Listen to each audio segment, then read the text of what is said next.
Welcome to the Thoughtful Leader podcast. My name is Ben Brearley. I'm a leadership coach and the founder of Thoughtful Leader. The Thoughtful Leader podcast is all about short, sharp leadership advice because thoughtful leadership is good leadership. Welcome to episode 242 of the Thoughtful Leader podcast. In this episode, I'm going to talk about worrying at work. And if you're anything like me, you are possibly an introspective soul who thinks deeply about what's going on for them and in their various situations at work. And this can, if we're not careful, turn into worrying excessively, which can be a real burden for thoughtful leaders and decrease the quality of their leadership. So let's look at some ways to potentially deal with that and get into the episode right now. Now, if there's one thing that I've noticed from working with thoughtful leaders is that they spend a lot of their time in their own heads. But these leaders worrying about work can involve a lot of mental effort. And personally, I've been a great worrier all my life. I'm not a happy-go-lucky type of person, and I'm cool with that because I've really adjusted to that over the years. Now, it wasn't always that way. I'd often worry about work and life in general and beat myself up about it constantly. And when you're fighting a raging battle in your head, it can be quite exhausting. Now, there was a time many years ago when this tendency led to a panic attack on a crowded train and I almost passed out.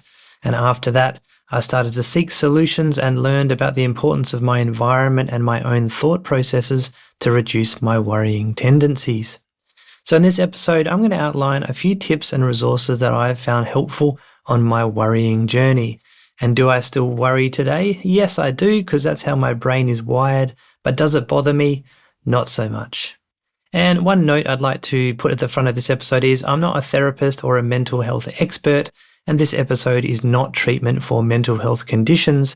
If you feel like you may have a more serious challenge than just common worrying, I recommend you seek professional support from appropriate organisations in your area. And one of those in Australia, I recommend the Black Dog Institute, and I'll put a link to that in the show notes page, thoughtfulleader.com/242. Now, you might be thinking, well, hold on, Benny boy, what has this got to do with leadership? Well, I started this website, Thoughtful Leader, back in 2015 because I was frustrated by some of the leadership I was seeing in many organisations. And my website is called Thoughtful Leader because I think thoughtful leadership is what we need more of in our workplaces and in the world in general. Now, the catch is that I've found thoughtful leaders to suffer more than most when it comes to overthinking, worry, or lacking in confidence. Now, all of these things can have thoughtful leaders second-guessing themselves and stepping back when we need them to be stepping forward. Worrying about work can be a significant impediment to enjoying what you do and being your best. And when leaders are struggling, they stop leading effectively. So this episode is an attempt to help those worrying leaders to be 10% better or more to create better workplaces full of happier people. Now, another thing I'd like to note here is that worrying can be your friend.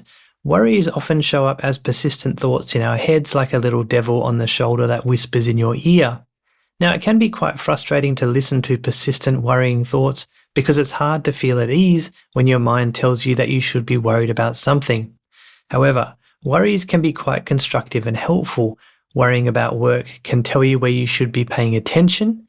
It can alert you to situations where you feel vulnerable, and it can be a powerful motivating factor to take action. Now, this is what I call constructive worry. Constructive worry happens when your worries are valid signals of a potential negative outcome that you can potentially do something about. In other words, your worries are helping you to take action. And if you have an important presentation and you feel unprepared, then your worries may prompt you to take that action. You do the preparation and your worries tend to reduce in magnitude. Now, unconstructive worries are a little different. They happen when there are few appropriate actions you can take, but you go ahead and worry anyway. Now, when you find yourself worrying at work and you take action as a response, this can be a positive thing, and that's why worrying can be your friend. And there's a related post I'll link to in the show notes page as well, why good mental health is a leader's best friend. thoughtfulleader.com/242. And on that page, you can also apply for a complimentary coaching session with me if you believe I might be a good person to help you with some of your leadership challenge and your leadership goals. So you can feel free to do that on that show notes page as well. Put your application in. I can't coach everyone, but if you don't apply, we'll never know. So let's look at some worry tips for the thoughtful leader. Over the years, I've come across a bunch of different ideas to help with worrying about work. Some of these are simple ideas to reframe your thoughts about worry or to process them more constructively. Now, I thought it might be helpful to pass on some of these ideas along with some resources that I found useful along the way. As with most good things in life, it takes time and consistent effort to make an improvement. You've probably built up a solid worrying habit over the years, so this can take some time to unwind. We will never remove all of our worries, but we can take steps to be less impacted by them and even to regard them as a natural part of life. The first idea is getting on the balcony. Now, I first learned about the idea of getting on the balcony during my coaching training. It refers to the idea that we have two modes of operating, the balcony and the dance floor. When you're on the dance floor, you are preoccupied with getting the dancing right. You're in the moment trying to make sure you make the right moves and not step on anyone else's toes. You're focusing on the details and on your dance partner and trying to move in time with them. By contrast, when you're on the balcony, you are able to see things from higher up. You're looking down on the dance floor and you can see the movement of the different dancers. You can see which ones are in sync and which ones are struggling.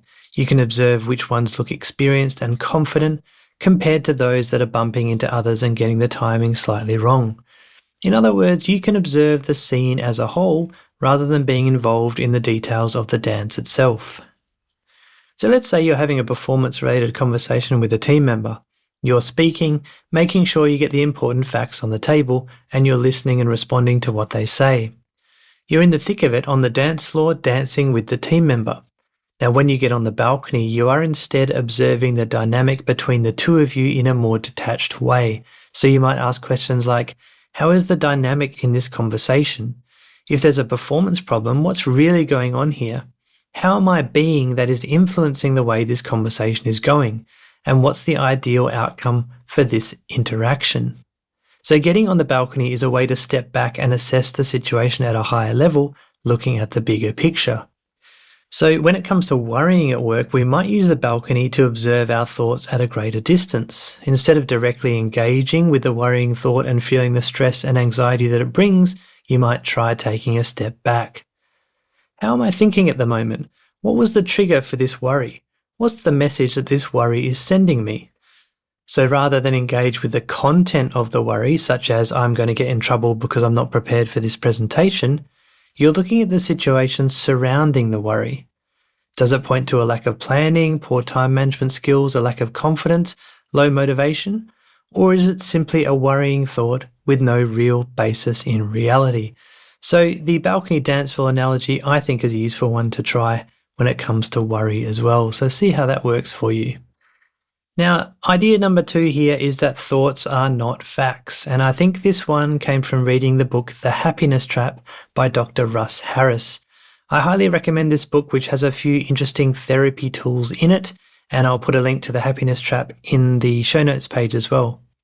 Thoughts are not facts. And I found this to be an important realization.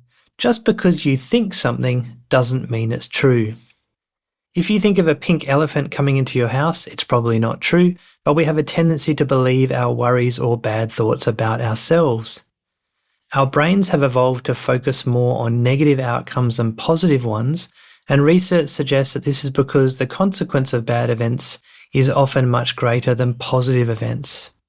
For example, if you were a cave person and heard a dangerous sounding noise outside, you have 2 choices. You can stay in the cave, go hungry for the night but live for another day, or you can go outside and hunt anyway but risk death from whatever is out there.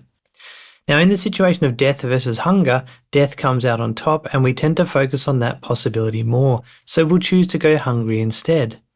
Now, when you're worrying, I find it useful to ask myself, is this true? Is this based in reality, or am I just worrying?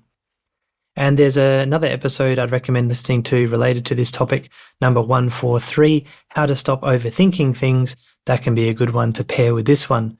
So you can see that in the show notes page, thoughtfulleader.com/242. The third idea I like here is that noting is useful for worrying about work.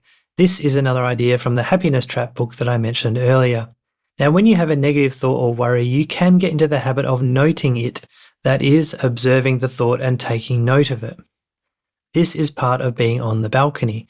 When you note the worrying thought, try to say to yourself, how interesting, instead of getting caught in the thought itself. Focus on how interesting it is that your brain generated that thought instead of getting sucked into the thought itself. The next idea that I find really handy sometimes is to write down your worries. Some people benefit greatly from writing down their worries in a journal or a notebook, and the trick here is to dedicate a set amount of time to this practice rather than continuously dwelling on worrying thoughts. For example, you might sit down for 5 minutes, you can set a timer, and write down all your worries in one worrying session. During this session, you may also write the action you will take in response to each specific worry. Some worries will have no action because they are just worries after all.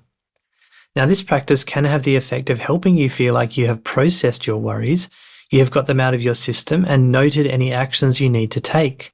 Then you can get on and do something else with your mental effort instead of worrying. If the worry comes back into your head, which it probably surely will, you can simply tell yourself, well, I've processed that one already and I know what I'm going to do about it. I sometimes use this technique before I go to bed to get any worrying thoughts out before I try to go to sleep. I find it can work really well that way. Now, the next one I've got for you is that you should try to let go of the shoulds that you experience at work. Now, I've found that much of my negative thinking and worry comes from a bunch of shoulds that I have in my head.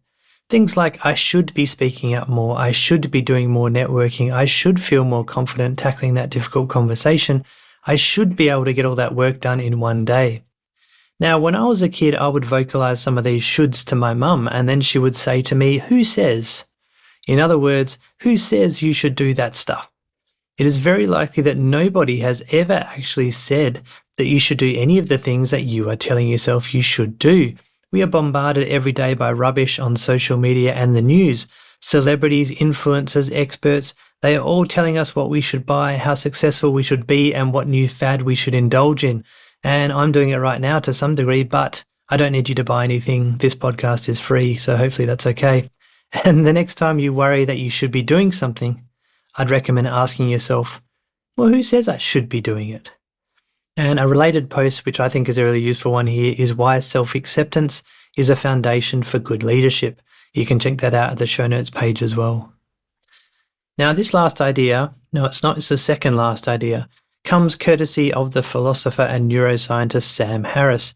He has a meditation app called Waking Up, which I use daily. I'll put a link to that in the show notes page. It does cost some money, so I'll link to that anyway.